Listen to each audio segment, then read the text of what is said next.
It's time for the 3-question one for Biochem 12. Let's get going. What is the typical presentation of a patient with pancreatic insufficiency? So you might see diarrhea, steatorrhea, malabsorption and weight loss, and deficiency of the fat-soluble vitamins, so A, D, E, and K.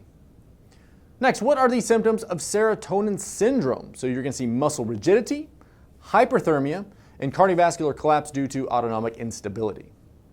Next, what artery prevents a horseshoe kidney from ascending in the abdomen? So this is your inferior mesenteric artery.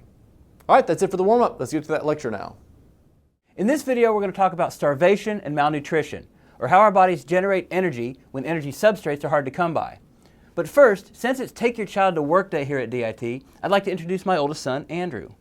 Dad, is this where you make your videos? This is it. See, we got the camera, we got the lights. Awesome. Hey, Dad, is there any way I could get an autograph? Well, sure, I guess. I mean, it's kind of weird. I live with you. Why do you need my autograph? No, I don't want your autograph. I want Dr. Lewis's autograph. Let's talk about starvation, starting with how we transition from the fed state to the fasting state to a state of starvation. So what happens when you haven't eaten in several hours and your body doesn't have enough glucose remaining from the last meal? Well, the liver is the primary regulator of serum glucose levels. When you fast and blood glucose starts to drop, the liver will start making new glucose through gluconeogenesis. And it'll start mobilizing its glycogen stores, which is glycogenolysis. And then as you get farther and farther from your last meal and your glycogen stores become depleted, you're going to start making ketone bodies, which is a process known as ketogenesis. So let's go through some questions in the study guide. Look at number 4. It says, what fuels are produced and used in the post-absorptive period? So at this point, there are really just 2 fuels being produced. There's glucose from hepatic glycogenolysis and from gluconeogenesis, and there's fatty acids from adipose tissue. So fatty acids are stored in adipose tissue, and they represent another form of energy storage in your body beyond what's stored in the liver. And in the fed state, your adipocytes are happy. They're storing lots of energy. Then when you get to an energy deficient state, those adipocytes have to give up that energy again. So again, what's produced in the post-absorptive period? Glucose from hepatic glycogenolysis and gluconeogenesis, and then also fatty acids from adipose tissue. Then the fuel that's used is predominantly glucose.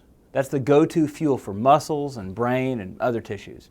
Your liver is able to generate a lot of glucose, so even though there may be some fatty acids being made, it's predominantly glucose that's being used. Then number 5 says, when does gluconeogenesis begin in the post-absorptive period, and when does it become fully active? So it begins 4 to 6 hours after the last meal. That's what's meant by the post-absorptive period, 4 to 6 hours after the last meal. And then gluconeogenesis becomes fully active when the glycogen stores are depleted, which is 10 to 18 hours after the last meal. So it takes at least 10 hours in a well-fed person with a healthy liver to deplete the glycogen stores. So if you're trying to enter ketosis, it's going to take a while. Now number 6 says, how does the pattern of fuel production and utilization change in early starvation? So we're beyond just an overnight fast now. We're not just in between meals. We're talking 24 hours after the last meal. So what's produced is glucose again, mainly from gluconeogenesis. There's not really much glycogenolysis going on anymore because you've used up most of your glycogen between 10 and 18 hours. So it's primarily glucose from gluconeogenesis. And then again, there's some fatty acids being produced from adipose tissue. And then what fuels your body uses depends on the tissue in question. So the brain uses predominantly glucose. The brain is very specialized. It really prefers glucose more than anything else, although it can use ketone bodies, but it really does need some glucose.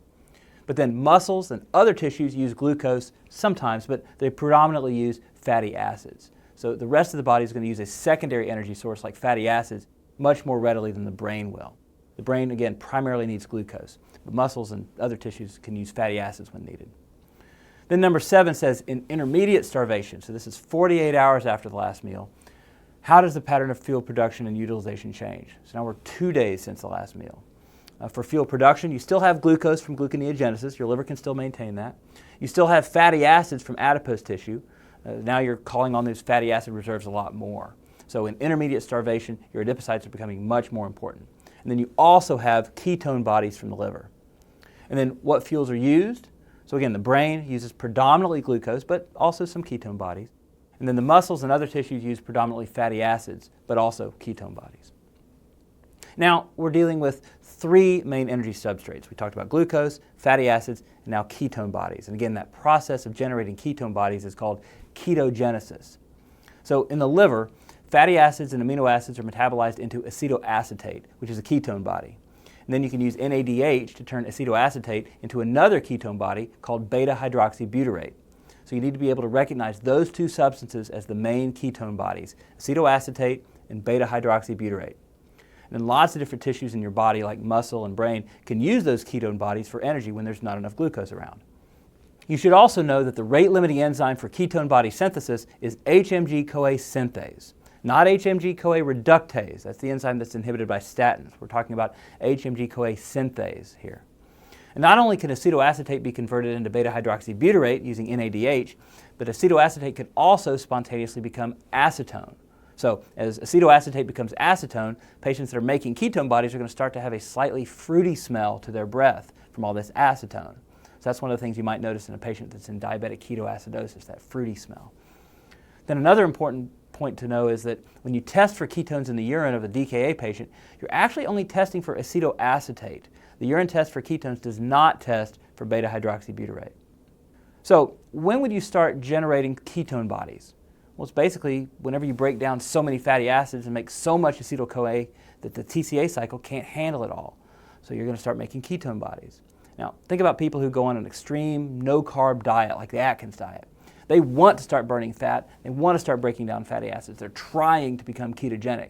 So whenever there's prolonged starvation or a very, very low-carb diet, you're going to use up all your oxaloacetate because of gluconeogenesis. So using up all your oxaloacetate, you're depleting oxaloacetate. And as you deplete oxaloacetate, the TCA cycle has to slow down.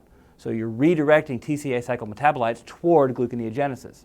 So in times of excess gluconeogenesis, you're going to actually shut down the TCA cycle. When you shut down the TCA cycle, you're going to start making ketone bodies. So that brings us to number 8 in the study guide.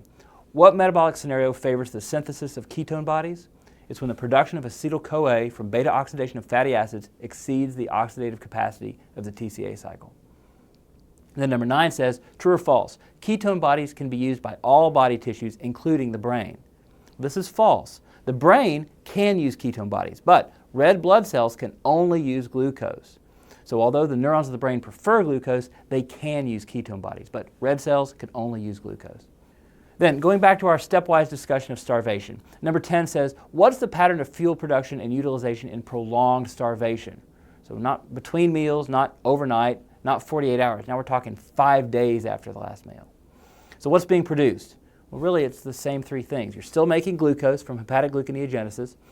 You're making fatty acids from adipose tissue, and then also ketone bodies. But what's different here is the pattern of fuel use. So at 5 days, the brain is predominantly using ketone bodies at this point. So the brain has finally given in. It's not using glucose anymore. It's primarily using ketone bodies. Then the muscle and other tissues are predominantly using fatty acids, but also some ketone bodies, and some of these tissues are going to need some glucose like the red blood cells. So predominantly fatty acids, but also ketone bodies and a little bit of glucose. And then number 11 says, comparing an overnight fast to a 3-day fast, what percentage of energy comes from glucose and from ketone bodies? So after an overnight fast, 90% comes from glucose, primarily from mobilizing glycogen stores. And only about 5% comes from ketone bodies. The other 5% or so comes from fatty acids.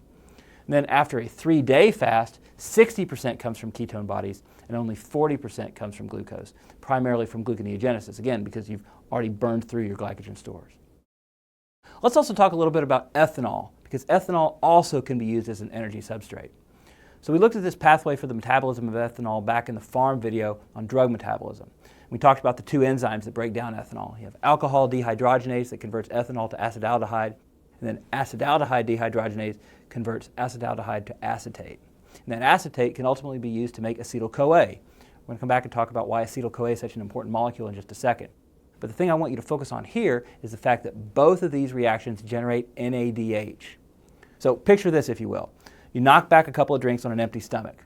Since you're in that post-absorptive period, at least 6 hours after your last meal, your liver's supposed to be putting up a steady supply of glucose back into the circulation through gluconeogenesis, right? Well, when ethanol's around, the hepatocyte is going to preferentially metabolize the ethanol in order to clear it out of the system. So if the liver has to choose between gluconeogenesis and metabolizing ethanol, it's going to actually metabolize the ethanol first. So while the hepatocytes are busy metabolizing ethanol, they're making a lot of NADH. And in order to keep metabolizing ethanol, they've got to convert that NADH back to NAD. And then the way they do that, the way the liver does that, is by converting pyruvate to lactate and also by converting oxaloacetate to malate. So if there's no pyruvate and no oxaloacetate available, because it's all been converted to lactate and to malate to regenerate NAD, how on earth is gluconeogenesis supposed to take place? Well, it doesn't. So the bottom line is when your liver is metabolizing ethanol, it can't perform gluconeogenesis. And that can cause a severe fasting hypoglycemia in patients that consume a lot of alcohol in a fasting state. Now, I mentioned in passing that acetyl-CoA is a really important molecule. So we've talked about how pyruvate is converted into acetyl-CoA. We just talked about how alcohol can be converted into acetyl-CoA. So what the heck does your body do with all this acetyl-CoA? Well, there are lots of different things your body can do with it. First of all, we've already talked about how acetyl-CoA can enter the TCA cycle. That's what we typically think about with acetyl-CoA. Acetyl-CoA is also the starting point for fatty acid synthesis, and for cholesterol synthesis, and for ketone synthesis. Let's shift gears now and talk about malnutrition. There are two states of malnutrition you should be familiar with. The first one is kwashiorkor. So kwashiorkor is protein malnutrition. You may still be getting plenty of calories, but you're not getting enough protein. So with protein malnutrition, you start to get fatty liver disease. So one of the liver's primary jobs is making all sorts of protein. But if you have protein deficiency, there's no amino acid building blocks, so the liver can't make proteins. And it also can't make ApoB100. Now, ApoB100 is the apolipoprotein that's found on the lipoprotein particles that contain triglycerides and cholesterol. If you can't make ApoB100 to put on those particles can't leave the hepatocyte. So those lipids just accumulate in the liver and you get fatty liver disease. You're also going to have some edema with kwashiorkor because without adequate serum proteins, plasma is going to tend to leak out of the vasculature and get into the interstitium and cause edema. These patients can get anemia because they can't generate the proteins needed to make rapidly dividing cells like blood cells.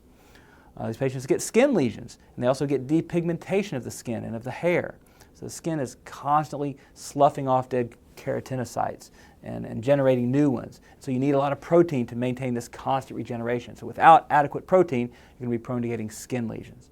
So one mnemonic for the main features of kwashiorkor is the word flames. So the FL is for fatty liver, the A is for anemia, the M is for malnutrition, the E is for edema, and then the S is for skin lesions. Now this is a picture from the CDC. And you see this classic image of a malnourished, skinny child with muscle wasting, and they have a large, protuberant belly from the edema and ascites and hepatomegaly. This child also has thinning hair and some depigmentation of the hair and edema in his feet.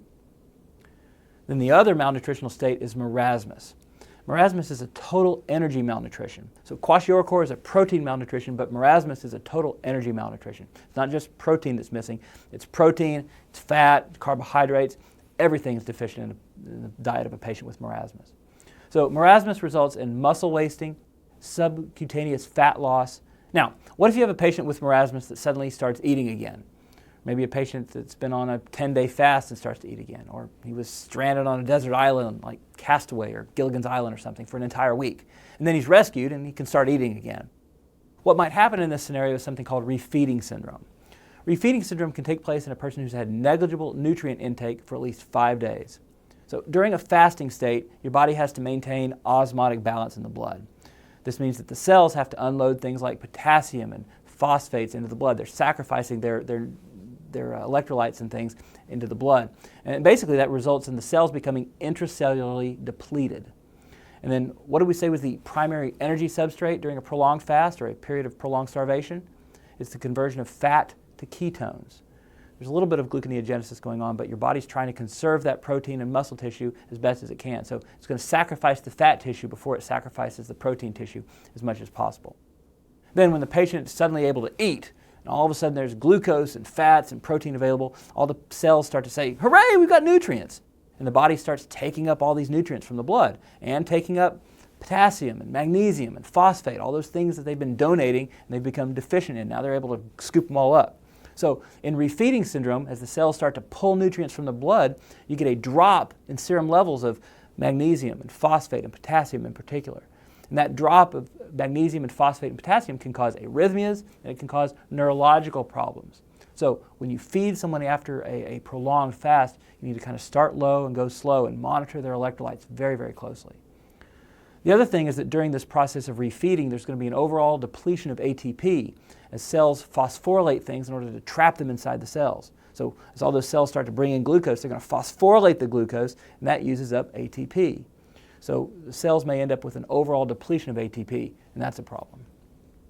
All right, let's go ahead and complete the end of session quiz, and then we'll go over the answers. Let's go through these.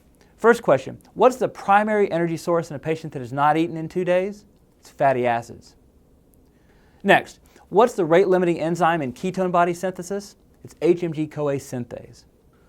Next, a stressed physician comes home from work, consumes 7 or 8 shots of tequila in rapid succession before dinner, and then becomes hypoglycemic. So the question is, why does she become hypoglycemic? So remember this mechanism. You generate a lot of NADH when you metabolize ethanol. And that NADH shunts pyruvate toward the production of lactate, and it shunts oxaloacetate toward the production of malate. And this means that pyruvate and oxaloacetate are no longer available for gluconeogenesis. So the patient's more likely to become hypoglycemic. And the last question, what are some of the hallmark features of kwashiorkor? So remember our mnemonic flames for fatty liver, anemia, malnutrition, specifically protein malnutrition, edema, and then the S is for skin lesions. That's it for now. I'll see you next time.